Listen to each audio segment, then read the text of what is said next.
Só mais uma história aqui que eu quero trazer na sequência do programa, pessoal. Mais uma história que é puro suco de Brasil.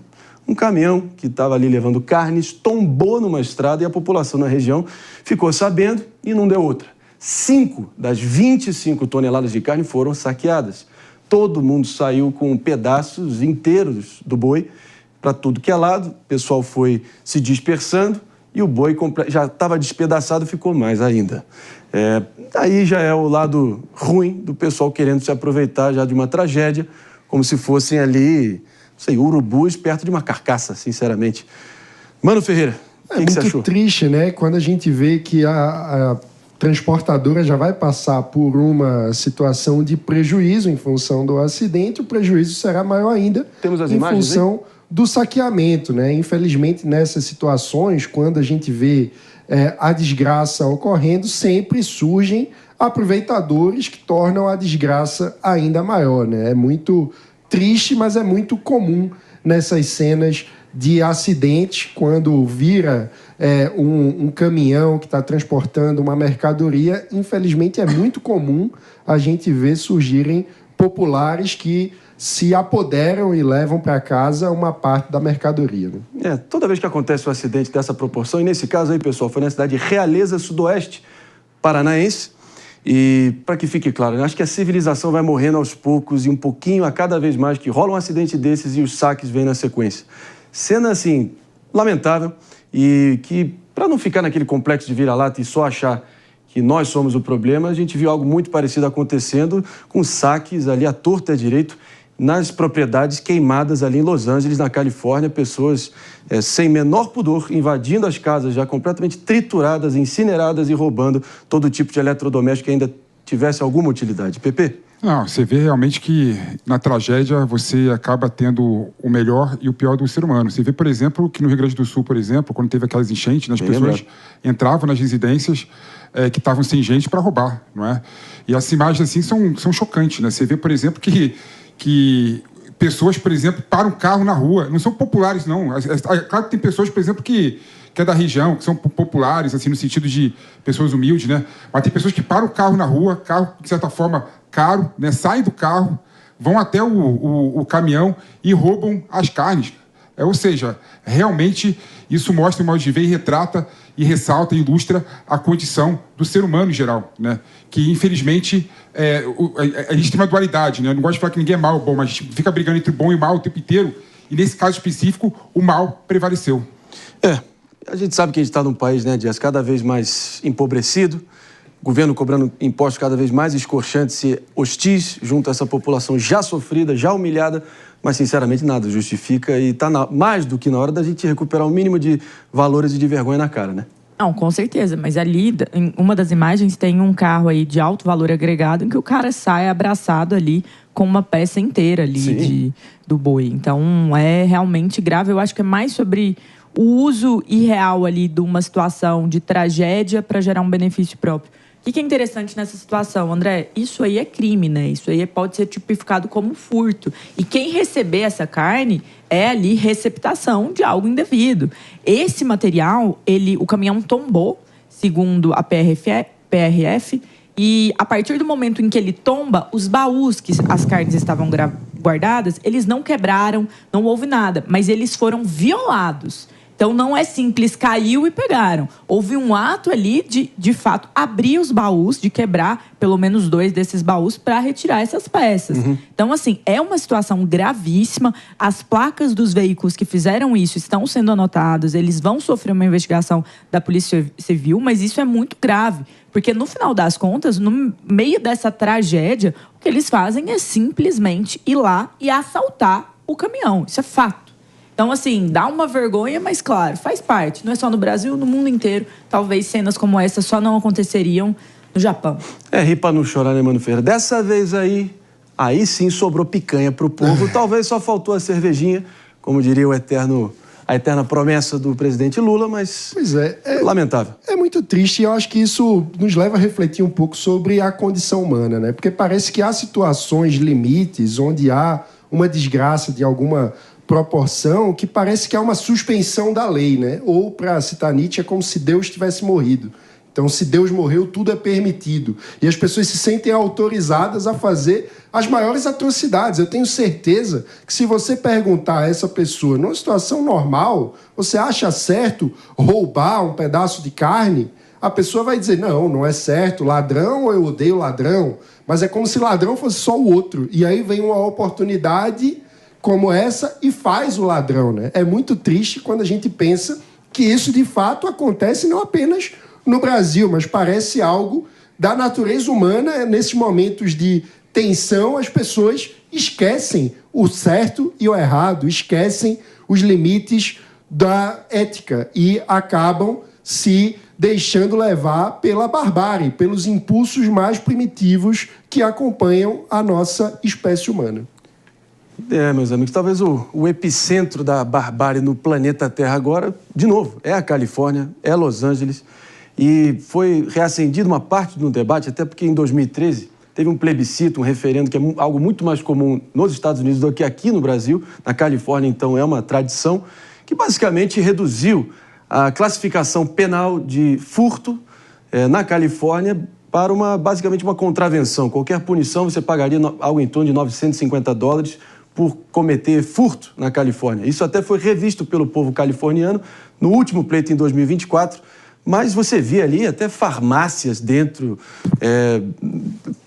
no estado inteiro, que você queria comprar, não sei, uma maquiagem, uma pasta de dente, e tudo atrás de grades que o vendedor tem que ir lá e abrir na chave para poder te entregar o produto. Mostra a falência total dos laços de confiança mínima que tem que existir em qualquer sociedade, Jess. Não, perfeito, André. Eu passei por isso. Eu fui comprar uma maquiagem numa loja dessas de farmácia dos Estados Unidos, em Los Angeles, e eu me surpreendi que estava tudo bloqueado. E várias pessoas estavam esperando para alguém abrir. Então, o tempo de espera até vir para abrir, pegar o batom, foi mais ou menos uns 15 minutos.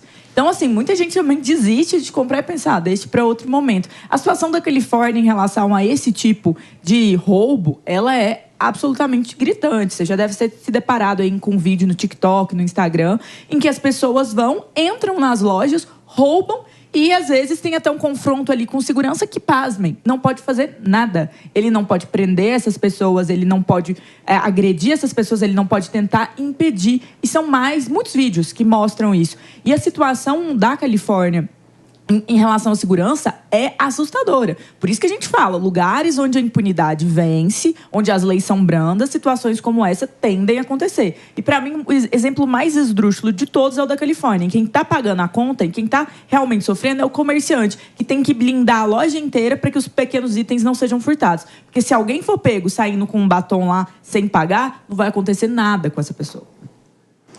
Que fique claro. Será que realmente o caminho é mudar a lei, Pepe? Passa por aí?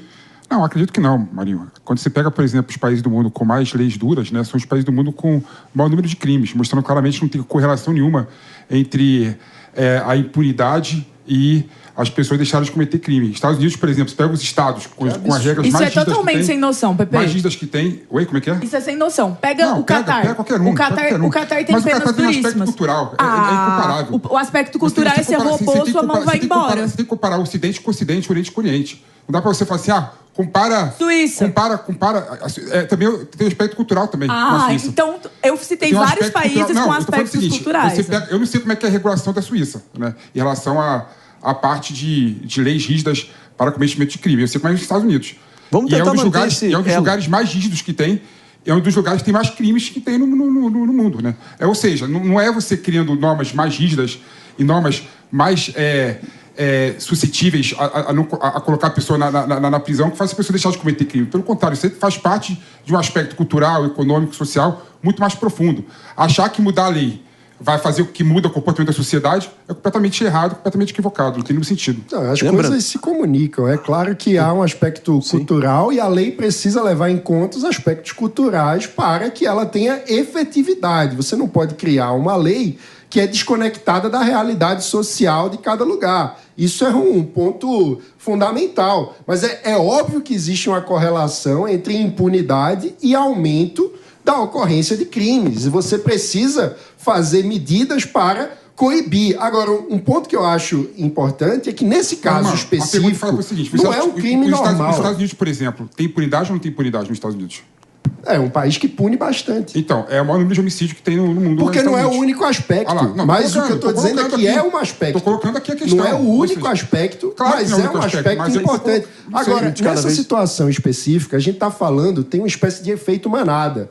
Esse crime de quando vira um caminhão e as pessoas vão animalescas para cima, é um comportamento diferente do comportamento do crime habitual. E no Brasil, infelizmente, a gente não consegue coibir nem uma coisa nem outra, mas eu acho que são debates diferentes. Há situações como essa que, em lugares onde há uma lei rígida e onde há uma punição exemplar, infelizmente, em situações limite, as pessoas parecem que se transformam em personagens de série de apocalipse zumbi.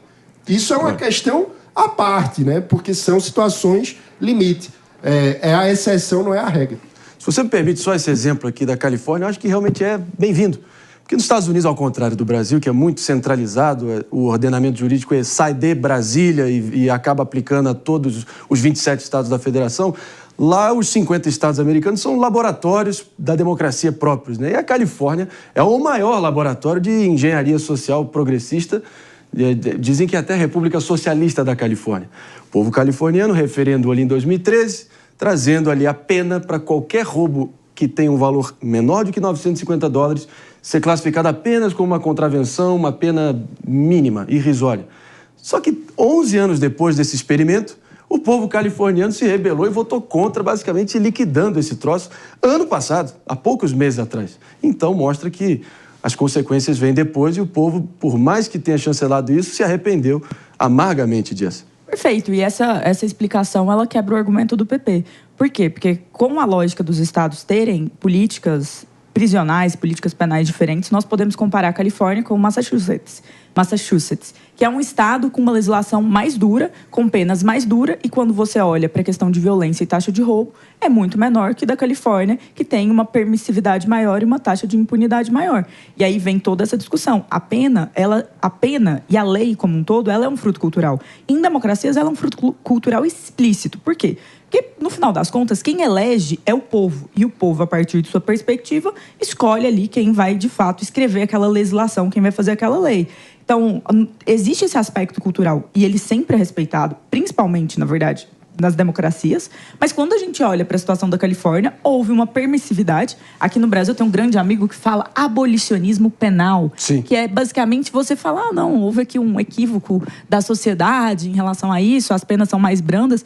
Isso aplicado à Califórnia levou uma situação nessa questão do roubo menor de $1.000 que é endêmica, em que isso virou uma pandemia de assaltos, uma pandemia de furtos em vários espaços. O resultado disso é que, se você faz um comparativo da Califórnia dos últimos 10 anos, até mesmo em aspectos como cuidado nas ruas, Sim. como limpeza, sujeira, mudou bastante, piorou demais a teoria das janelas quebradas. Virou uma situação em que, às vezes, o comerciante não ia arrumar uma janela porque ela ia ser novamente atacada. Então, virou uma situação muito calamitosa. Se você foi a Los Angeles há 5 anos e se você foi a Los Angeles há 10 anos, a diferença é brutal. Gritante, a insegurança é total. Então, isso macula muito essas cidades. Por isso que é importante a gente ter, sim, legislações duras, talvez não tanto quanto os países do Oriente Médio, mas legislações que sejam específicas e mais diretas em combater o crime, não em ser leniente ou pensar que o bandido nada mais é do que um coitadinho que a sociedade criou. E o maior testemunho disso é a pessoa tomar a providência, o ato mais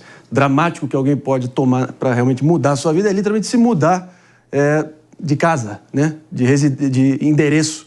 E o êxodo que saiu da Califórnia nos últimos 10 anos é chocante. É o maior índice, né, de imigração para fora do estado é diretamente da Califórnia rumo a estados com um ambiente tributário muito mais atraente, como Texas e Flórida, por exemplo. Pepe? É incomparável fazer uma relação entre a Califórnia e Massachusetts, né? Massachusetts, é bom lembrar, é o estado dos Estados Unidos com uma leis mais rígidas para a comercialização de armas, né? Uma das explicações da segurança da Massachusetts está aí. Não tem nada a ver com a questão de impunidade, até porque leis, né, do aspecto de crime, né, apesar de ser estadual, né, tem muita equiparação entre um estado e outro. Então não dá para você falar que que Massachusetts é muito mais... É um estado muito mais intolerante, né, do que Califórnia. Pelo contrário. Então né? vamos para o Texas, mesma coisa. Unidos, deixa eu acabar de falar disso. Nos Estados Unidos, né, em geral, né, a impunidade, né, a punibilidade é a regra. Né? E, mesmo assim, tem altos graus de homicídios, de furto, de roubo, um dos maiores do mundo, mostrando claramente que não adianta você ter leis rígidas com esse argumento que leis rígidas vão fazer as pessoas cometerem menos crime. Não é verdade.